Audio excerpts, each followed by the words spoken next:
What's up, guys? Welcome back to BRYCEJW'S podcast, and I got the one and only, the gamer, the YouTuber, the inspirational man himself, BRYCEJW. Let's go! Let's go!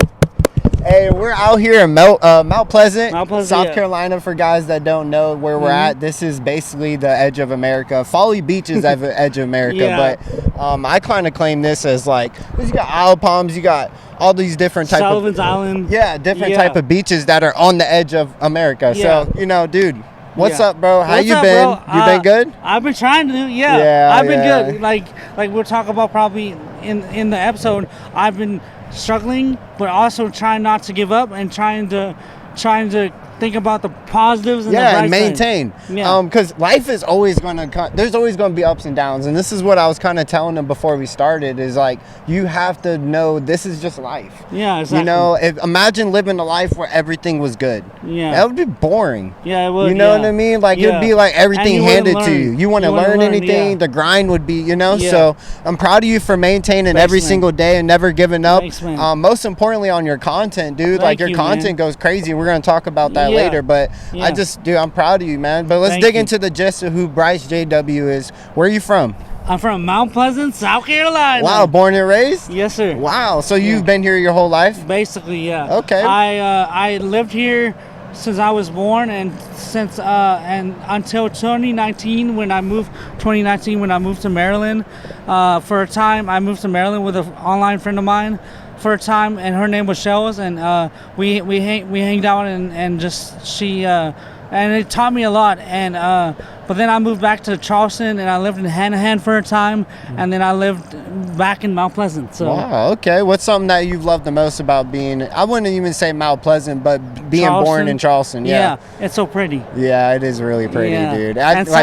What like describe the prettiness for people? The trees, the plant life, the people, the water, like just how happy it seems. Like, especially in Mount Pleasant, people like to call it Mount Plastic, but I disagree 100%. It's people are just so much nicer here than in other places. In Charleston and like North Charleston, we're all just so nice, you know, and that's what I love about it. Because I'm a nice guy and I love people, and so just the fact that everyone can get along for the most part and be happy and just get along and what go about the day. What do you remember the most growing up in Charleston? Like, what's something that stuck out to you, like that, like till this day, that you remember? And it doesn't, you know what I mean? Like, try to be like positive about it, obviously. But like, what's something that like stuck out the most growing up? That people. Oh, I do remember one thing. So, we took a trip, or I'm trying to remember. I'm sorry. It's okay. If you can't remember, it's all good. We can skip to the next question. I have a lot of memories, so hold on. Just the fact that people treated me so kindly. You know? Just the fact that people would, especially down here, would come and hang out with me, and I would hang out with them, and they would always check up on me, even to this day. And that's something I deeply remember about Charleston. That's cool. And where'd you go to elementary school? Jenny Moore. Okay. Did you enjoy it, or like? I liked it a lot. Yeah. I liked it a lot for the most part. So there was some bullying, but that's just how kids are sometimes. Especially with a disability, people are more prone to bully you, but it's just how it is. What's some advice you can give to somebody who's maybe watching this and has been bullied or being bullied, that you could maybe get them out of the position to be in that? So, you know what I mean? So one thing that I learned is that if you become personable with people and try to be nice no matter what, and just realize that it's not your fault, they're just being hateful and stuff, and don't give up, and that just because you have a disability or whatever you have going on, it's not your fault. Keep at it. Keep pursuing your dreams. Have a dream in mind. Have a set goal in mind, and follow. That's what I did when I was young. I was like, I have to have a dream or I'll go nowhere, and that's why I do YouTube, because that's my dream. So you don't just do it, dude. You are YouTube, bro. Like, for real, man. You gotta give yourself, you know. You posted a lot of videos and stuff like that, and you've done a lot of content. So you gotta stand on that. You know, I do. Be more like, I am YouTube. I am YouTube.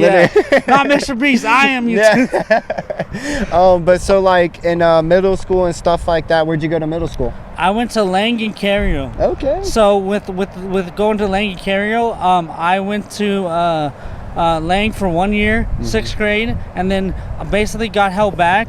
But because of that, because the situation, which my parents fought heavily for me, because they knew I was struggling and had a disability, and I was just struggling, and so they fought for me. They fought really hard for me to go to a different school, which was Cario, and thanks to my teacher. How was the transition? Like, was it? I don't mean to cut you off. Yeah, I was just gonna say about that. So that transition was hard at first, but then it became better because my teacher that at Cario, Mr. Killian, shout out to him. He was a lifesaver. He taught me how to be a better person. He taught me just how to be loving and caring even more than I already am. He showed me love and compassion like no other teacher would at the time. So that's cool, man. And just going to those type of middle schools too in Mount Pleasant, you need that support system. Yeah, exactly. You need those people to be able to back you up when you need it. Especially, I kind of want to just ask for some, or this is something that maybe even some people would just be curious, but how do you manage to keep going every day with having a disability? Because it's such a and I don't mean to cut thing, but it's such like, do you feel like it's kind of like, actually, go ahead. I was saying I agree. Well, I was going to ask the second question. I didn't even let you even say the first one.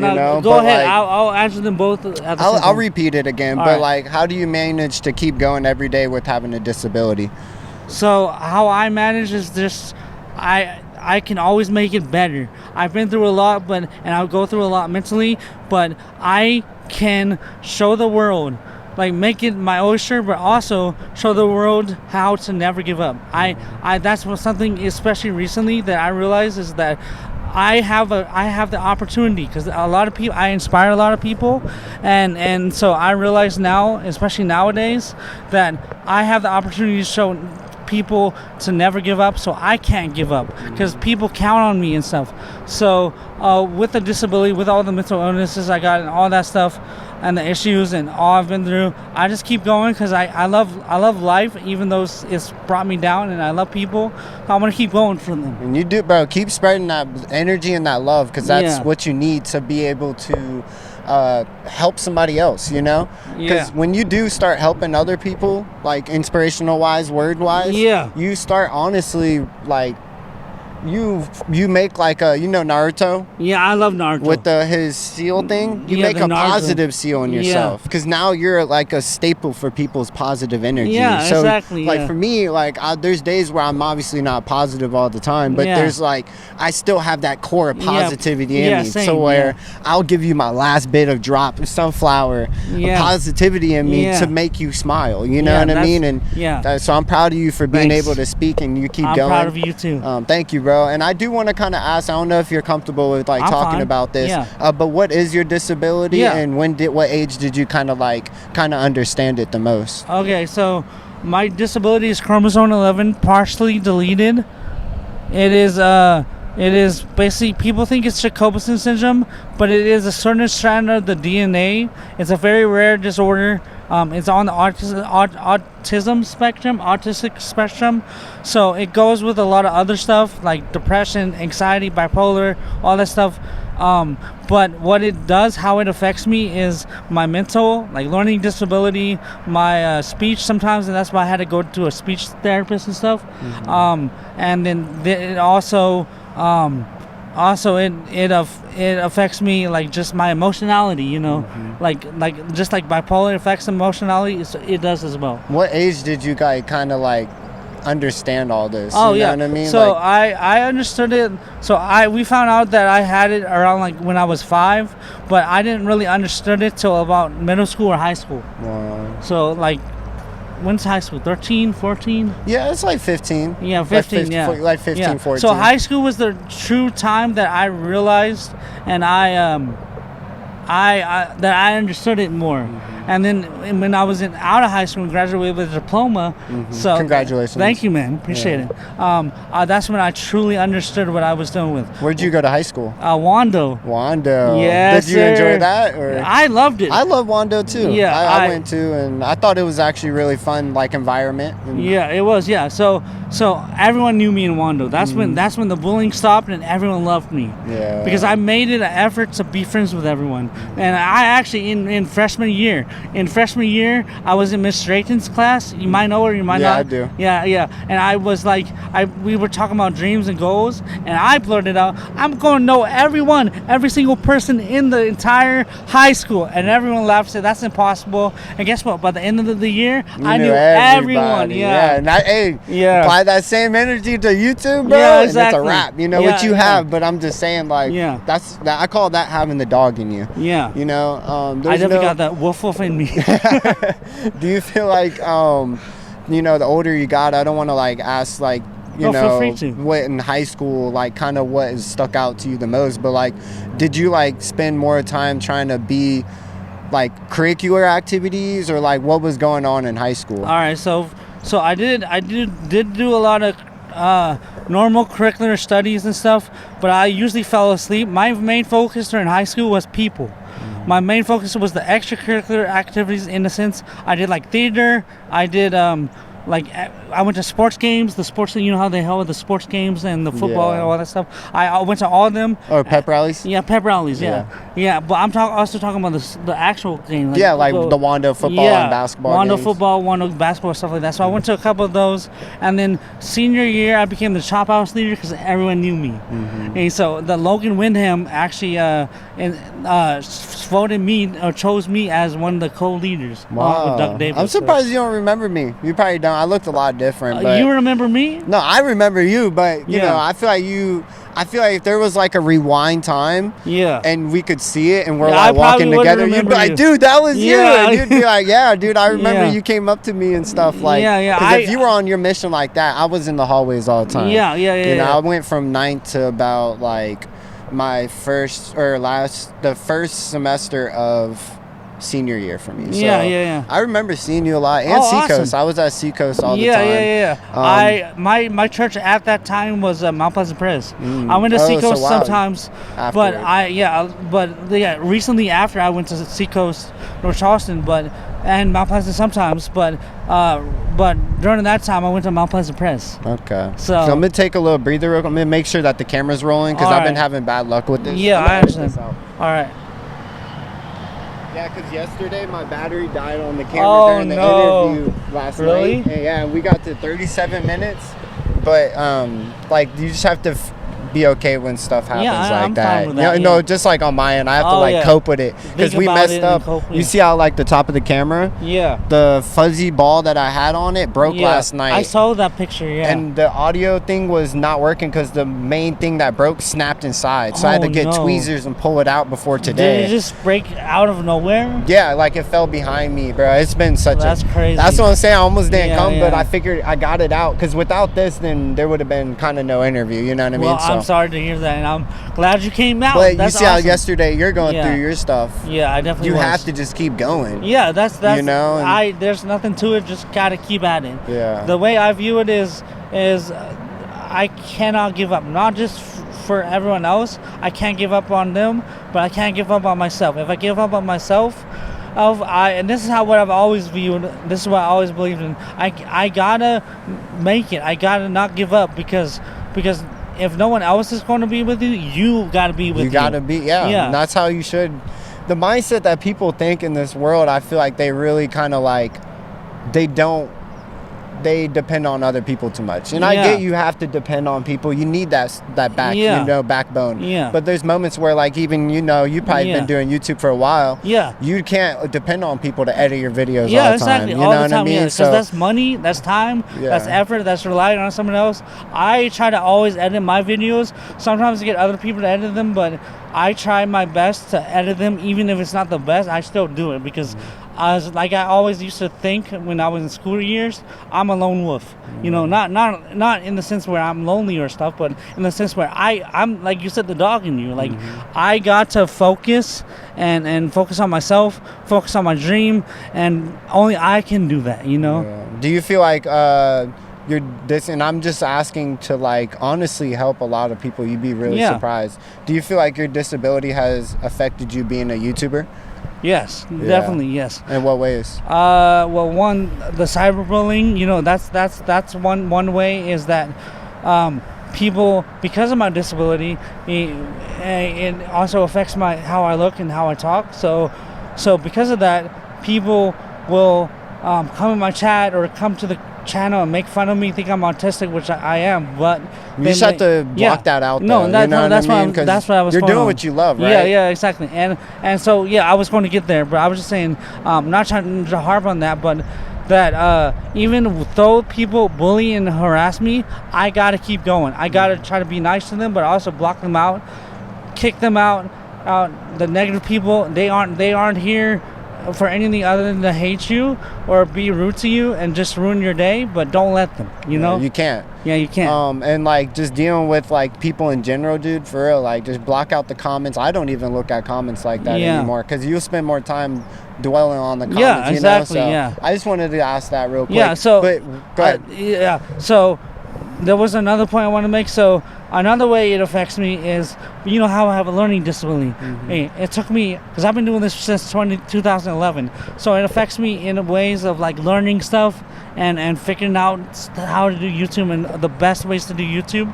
And for the longest time, until recently, I was trying to figure out editing and didn't do much editing. How did that go? Like, what editing app did you use first, and like, what was the steps to did you Google it and stuff? I actually kind of learned it from a video, but I found it from Clipchamp. I found it, because I look around videos, I was looking stuff, everything's so expensive now, especially the editing software. But at first I used Clipchamp because it's a free software on the Windows. Now I'm using DaVinci, it's also free.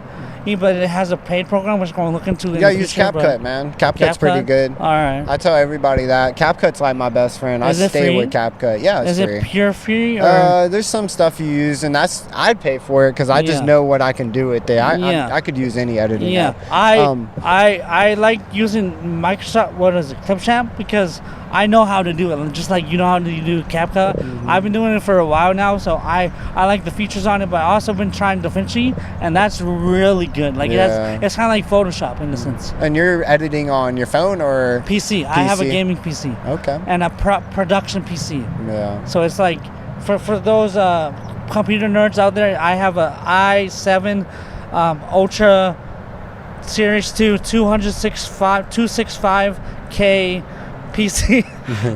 That's real nerd talk. Yeah. You lost me at the first number. I'm over here like, what? Yeah, it's an Intel graphics card. And then I have a good GPU. So how long did it take you to like learn the process of all this stuff? Not even just PCs, but just gaming. So were you gaming like when you were a kid? I was gaming when I was a kid, like since I was 5. So I first started gaming when I was 5 because my parents got me a Game Boy like thing. It's like a Tiger Electronic, and it was the what was it? A Bug's Life. Oh wow! It was a Bug's Life. Crazy game. That's a really good first game. Yeah, it's the Tiger Electronic handheld thing. Yeah. So that was fun, and then like we had Jurassic Park, First Wild, all that stuff. But I was really invested. I remember we recently saw a video where it was like they recorded us opening presents stuff, I was just so invested, and so like because I have an addictive personality, which is fine, but I love the gaming ever since I was 5. So I was like so invested in it, and they said come do this, and I was like no, I'm gaming. So what's some advice you can give to anybody who's never really like strived to become a YouTuber but they want to? Just do it. Yeah. There's a even more reason to just do it now, but just do it. If you really want to become a YouTuber, this is serious, because like I'm being serious but also being joking, but this is real serious. If it's your dream, if it's your goal, you would do it no matter what. Don't let anyone tell you, don't let the doubt get to you. You would do it. I've always been a believer of that, been a believer and a dreamer of that, and and I've always just done it. Everything I've done is just to do it. So if I were to give one advice, it's to just do it. What do you like when you wake up? What do you look forward to when you wake up? My friends. Yeah. And YouTube. Yeah. But my friends and grinding and looking forward to the next day, better future. Always grinding, you know. Yeah, no, that's cool, man. I think it's inspiring, especially like you traveled just recently to Greenville. Greenville, yeah. So how'd that go? Like, how was the whole travel? Like, yeah, from start to finish, kind of like, did you Uber there, or like, how'd you get to Greenville? Okay, and stuff? so did you go with a friend? No, I went with my dad. Oh wow, that's cool. So you got supportive family. Yeah, I do. Yeah. Okay. And at first, my parents. Well, actually, the whole time my parents were supportive, but they also were like, because like. If it's okay, I want to get into my parents. Yeah. I mean, if you're cool with it, but you know, keep it. You know. Yeah, keep it. Yeah. Mm-hmm. They have been, like I said, they fought for me. They've been supportive of me, and they really love me, and I love them. And we have our ups and downs, but we still go back to loving each other and stuff. And my dad actually took me, and he's 60s. He's like older, you know. Well, in his 60s, and he was really tired, and he has AFib, and he goes through a lot. We recently lost our uncle, and my uncle, his brother, and his mother, which is my grandmother, and that was a lot on us. I'm sorry to hear that. But he's so, thank you. He was so inspiring because he's like one of my biggest role models because he keeps going. He keeps pushing. He keeps fighting and for his family and for him. And for a better future, and that's what I love about my dad. Like he's future pushing. Like family is like, so important in life. I agree. Yeah. You know, you gotta always respect your parents, respect your mother and your father. Yeah. Always be there for them. Yeah, exactly. Because they were there for you even when you weren't able to do stuff. You know. Yeah. Nobody's perfect. Yeah. Exactly. Everybody's gonna make mistakes. Yeah. Your parents are always gonna. You know, and they understand you the best. They understand not only you the best, but about how the world is because they've had experience in it. But real quick, I want to say about Southeast Game Exchange in Greenville. He took me there even though he was extremely tired. He still took me. We went there and I had a blast. I was a special guest there, which was awesome. So meet and greet, and people came up to me. I came up to people, and we talked. Did you like meet somebody that you played the game with there, or did you? It was more like they knew me from my channel. Oh, not just the game. Yeah, was there like somebody there that you like knew online that you got to meet in the person for the first time? Yeah, that's there cool. was Retro Snowman. There was he goes by Retro Snowman. There was Keith Courage, which is Pick and Preacher, which was Pick and Preacher. Just a bunch of people, and it was a bunch of people came to my line, so it was a good feeling. Yeah, dude, that looks like fun. Yeah, especially whenever you were posting like everybody, because you had a sign. Yeah, I did. Yeah, you had a BRYCEJW sign. Yeah, so the sign was made by the Retro Beard. He has an Instagram and stuff, and he was kind enough. I paid for it, but he was kind enough to make it for me. Yeah. So I really appreciated it. Dude, what's something that like when you go to these events and stuff like that, I know you say like friends and meeting people, but what's something that like brings joy in seeing, you know, like because you go there and you'll see everybody like dressing up, and what's something that like you enjoy the most seeing? I know you know, instead of friends, what's something else you enjoy? The games. What kind of games? All of them. Yeah, but like what in particular? The Wii games, the Switch games, just the fact that there's a bunch of games you can buy, and just all the cool knickknacks and all the cool like props and like because you know you go to these things and they're dressing up and cosplays. I think that's my favorite place. Cosplays. I love I'm trying to avoid the train, but I love being able to or the truck. I try to go to those events and dress up, but every time I try to go, I end up not being able to go. So there's some Comic Cons and stuff like that coming up in Charleston. Actually. Yeah, so there's Incredible Con. I don't remember the dates, but it's sometime in September. There's also Charleston Con. There's also Charleston Anime Fest and a couple other ones. There's Pokemon. Yeah, Pokemon one as well. There's Charleston Nerd Fest.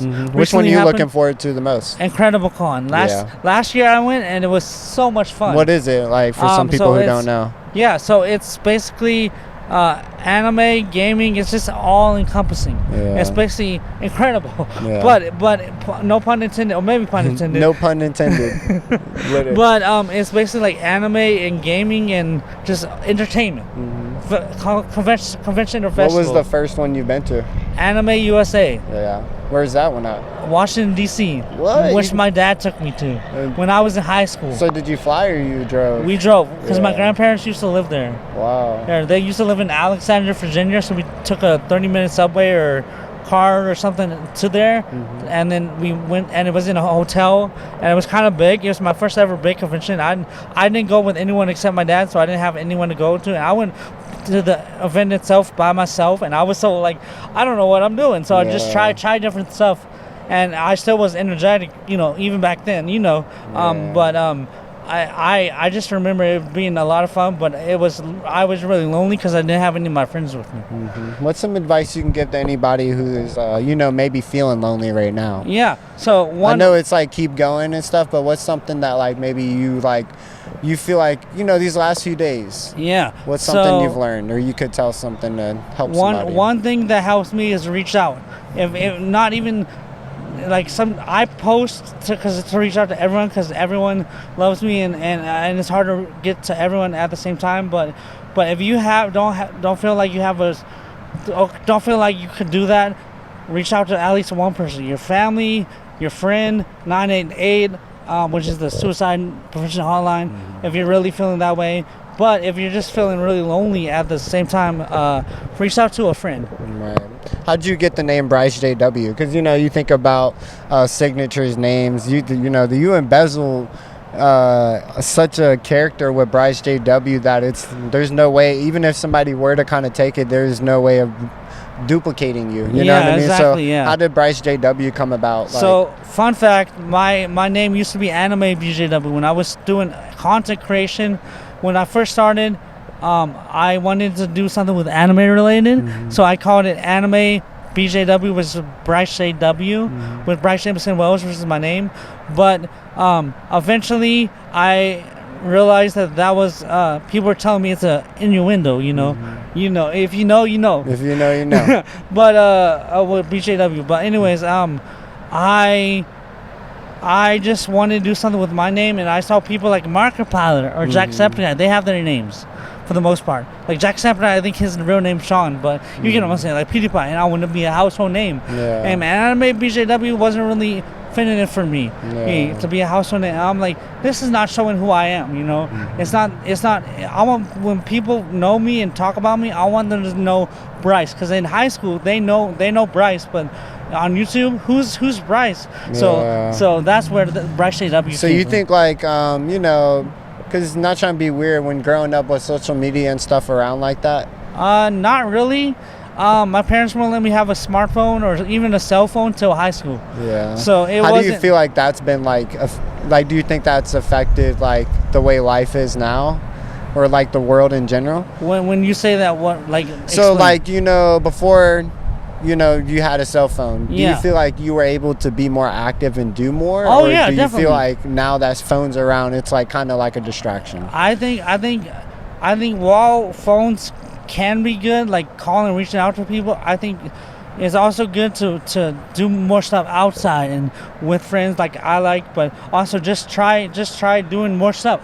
When I was out of high school, after I graduated, I would just play around, like play outside and run around and be more active. Yeah, be more active. Yeah. And I was so jacked back then, not really. But I was skinnier, and now that you mentioned it, that really inspires me to want to be more active. But I think people need to be more active, not just on their phone. Like I remember seeing somebody recently, a couple or something, they were both on their phone the whole time at a dinner table, and I'm like, that's not connecting with anyone. You're not connecting with the person in front of you, whether it's business or not. You're still talking to them, and so ever since I saw that, I was like, I need to make sure I'm always trying to talk to people, not just on my phone, but talking to people. What's one thing you would change in the world if you could? Like anything. What's one thing you would change in the world? The negativity. Yeah. I would change it to positivity, and I just think there's so much hate in the world. And I think that people just judge too easily, and so I think we can be a lot more gentle, caring. There was a word I was going to say, but I forgot it. No, you're doing great, dude. I'm actually really proud of you, dude. Thank you. You're handling these questions that I'm throwing at you with a rapid pace really well, and you're explaining stuff. And I'm not trying to say it like that, but like you're doing great. I appreciate it. And I appreciate your time and your energy even doing this. Yeah, I appreciate it. We've been waiting to do this for a while. There's been some hiccups. Yeah. It's life stuff. It is what it is. Yeah, and we're here. And that's all that matters now. That's what matters now. Yes, living in the moment. Yes, and, So one thing. So real quick, I want to say that just compassion. Mm-hmm. That's the word I was thinking of. Compassion and caring, love. We need more of that. Like, people are too quick to judge and hate. So what's some advice you can give to anybody who's not even actually advice? What's something that you could tell yourself in 5 years to look at? Advice to yourself, or what's something that you would tell something to the camera? Yeah. So one thing I would say is don't worry too much. Life, like you were telling me, like life happens, and it just is. Like I said, it is what it is. Don't fret too much about it. Stuff will happen. Life happens. Keep pushing, even if it gets really hard on your heart. Yeah. That's what I would say. You have to. Okay. And what what's your go-to movie? Pokemon, the first movie. That's my favorite movie of all time. I feel like I've asked you your favorite Pokemon before. Plusle. Yeah, I feel like and that's the that was actually funny. I might have to pop that up if I get time. But dude, that's funny. Yeah, that was we were doing the thing. Yeah, and you were like, boom. It was the blue one or the red one. Red one. Red one. Yeah, that was funny. That was a good job. Good job, dude. No, I appreciate you inviting us out. He invited us out to come do some public interview. I met him through Frank. I'd never heard of him, heard of you as in I would have probably never popped up again. You know what I mean? Yeah, I feel that. Because I don't spend time looking at videos. Yeah. So I tell everybody. Yeah, I spend time making it and trying to rest. Which is something I was telling you before is balance. You can't, as much as you can keep doing these videos, you still you get burnt out. Yeah. You know what I mean? And you got to live life, and that, maybe yesterday that might be from doing a lot. Yeah, exactly. And that causes that mental thing, you know what I mean? Yeah, exactly. So dude, I'm just proud of you again, and I'm excited for the future because we could sit here and talk all day. Yeah. The first one is the introduction to get so people can get to know you better, and then the second one is boom, we're really talking more about the gaming, because I don't know, I try not to do these interviews longer than 45 to an hour. Yeah, my bad, sorry. No, it's not your fault. I've learned to be more with the pod talk. Yeah, I feel that. You can't make it too robotically. I appreciate that about you. I appreciate you're a really good dude, and the fact that you bring ever since I heard from Frank about you, I've always wanted to meet you, and now that I know you knew me in high school, that's even better. Yeah, that's crazy, dude. It's a small world, dude. Yeah. So what year did you graduate? 16 basically. Oh. So but I moved right when I left, right when I was leaving, 2013, you came in. Yep. Yeah. Mm-hmm. And I wanted to get to know everyone. So. But no, awesome. I think I seen you. I was at Wando those years. Yeah. I think I saw you. A skinny guy with the blonde hair. Yeah, I seen you a lot. Yeah. Especially at I think I seen you at Seacoast too. Yeah. You did. Yeah. You did. Because I was there a lot. But, yeah. Where can we find you on social media? So you can find me on BRYCEJW. Just look up BRYCEJW on YouTube, BRYCEJW, and then on Instagram BRYCEJWYT official, and then BRYCEJW official on TikTok. Okay. And is there anything else you want to tell anybody before we go? I love you all. You all are awesome. Don't give up. Follow your dreams. Hey, I love to hear it, bro. Yes, sir. I hope you guys enjoyed the interview. This was interview 132 with my man BRYCEJW in Mount Pleasant, South Carolina. Yes, Mount Pleasant, South Carolina. Beautiful, bro. It's actually really nice out here. So if you're watching this, make sure you go outside, go touch grass, be different. Always stay true to yourself. The only way to achieve your dreams is through you. No one else is going to do it. You got to get up every single day and grind harder than me, BRYCEJW. Yes, sir. And even this bench that's been keeping us up. Thank you, bench. Yeah, thanks, bench. Love you guys. Peace. Love y'all. Peace. Yeah.